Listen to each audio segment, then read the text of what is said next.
Rules থাকুক গো, কারণ আমাকে অনেকক্ষণ ধরে থাকতে হবে, হাত না অন্য কিছু।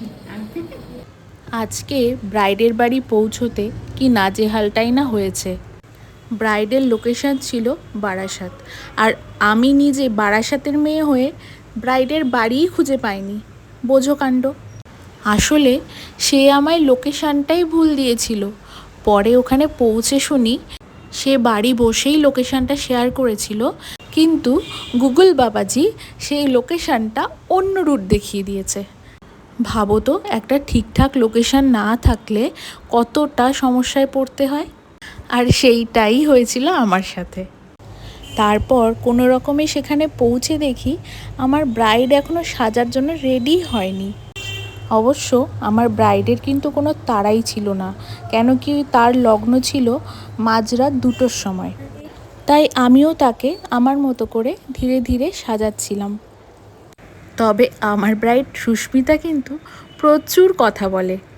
তোমরা প্রতিটা ক্লিপসে দেখতে পাবে ওর ঠোঁট দুটো কিন্তু স্টপ ছিল না, কন্টিনিউয়াসলি আমার সাথে কথা বলে গেছে আর গল্প করে গেছে। তবে কথা প্রসঙ্গে জানতে পারি তার আইল্যাশ নিয়ে একটা ভয়ঙ্কর এক্সপিরিয়েন্স আছে। সে কি করেছিল জানো, তার একটা আইল্যাশ কাউকে দেওয়া যাচ্ছিল না, সেটা আমার উপর চালিয়ে দিয়েছে। এই কারণে সে ল্যাশ পরতে চাইছিল না। অনেক বোঝানোর পর তাকে ল্যাশ পরিয়েছিলাম, তাতে তার কোনো অসুবিধে হয়নি। আর ফেসে যাবে সেই রকমই ল্যাশ আমি পরিয়ে থাকি। আর বলে রাখি, এখানে সুস্মিতার ক্রাইটেরিয়া ছিল simple and sober look. Say eye makeup এবং লিপস্টিক দুটোই হালকার মধ্যেই করতে বলেছিল। তবে আমার মনে হয়েছিল আই মেকআপটা একটু লাইট রেখে লিপস্টিকটা ডিপ নিউডের মধ্যে রাখলে ওকে মনে হয় বেশি ভালো লাগবে। এটা তো তোমার ক্রেডিট না, এটা আমার ক্রেডিট থোড়ি। সবাই কিন্তু এখন ছোট টিপই পরায়, কিন্তু এই টিপটা কেন জানি না ওর মুখে ভীষণভাবে পারফেক্ট মনে হচ্ছিল। ওর ওভারঅল লুকের সাথে বেশ মানাচ্ছিল টিপটা। আর বাকিটা তো তোমরাই বলবে এই টিপটাতে ওকে মানাচ্ছে কিনা।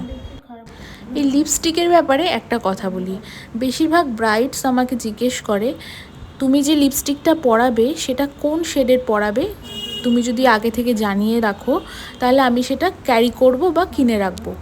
সত্যি বলতে একটা লিপ শেড আমি কখনোই কোনো ব্রাইড বা কোনো ক্লায়েন্টকেই পরাই না।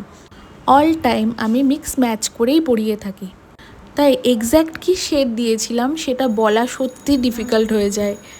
সুস্মিতা বিয়ের সমস্ত কিছু কেনার আগে আমার সাথে কিন্তু ডিসকাস করেছিল। যারা এইভাবে বক বক করে কথা বলে, আমার ব্রাইড হচ্ছে ভীষণ কথা বলে, আর যারা কথা বলে না তাদের মন ভীষণ ভীষণ ভালো হয়। সত্যি তুমি ভীষণ মিষ্টি, আর সেটা আমার দর্শকরাও বলবে যে তুমি কতটা মিষ্টি। কি আমি ঠিক বললাম তো? তবে এই সময় কিন্তু ব্রাইডের জুয়েলারি নিয়ে অনেক ক্রেজ চলছিল সোশ্যাল মিডিয়াতে। তাই আমি বলেছিলাম যে কটা তুমি পারো সেটা তুমি নিজে পরে নাও, যদি কোনো অসুবিধে হয় আমি সেটাতে হেল্প করে দেবো। যেমন এখানে সীতাহারটা আমি দুদিকে সেফটি পিন দিয়ে দিয়েছিলাম, কিন্তু ওটা খুব একটা ভালো লাগছে না, তাই এইভাবে আমি ওকে সেট করে দিলাম। তো আমার গুলুমুলু ব্রাইড এইভাবেই রেডি হয়ে গেল। আমার ভীষণই ভালো লেগেছে। আমি মৃত্তিকাকে বুক করেছিলাম এটাই দেখে যে ও কখনো ওভার মেকআপ করে না। তো আমি আমার বিগ ডেতে যেরকম মেকআপ চেয়েছিলাম মৃত্তিকা ঠিক সেরকমই আমাকে করে দিয়েছে, তার থেকেও অনেক বেশি স্যাটিসফাইড আমি ওর কাছে। আমার কিন্তু 2026 আর 27-এর ব্রাইডাল বুকিং চলছে। তোমরা যারা সাজতে চাও তারা চটপট সিট বুক করে নাও, দেরি করো না কিন্তু।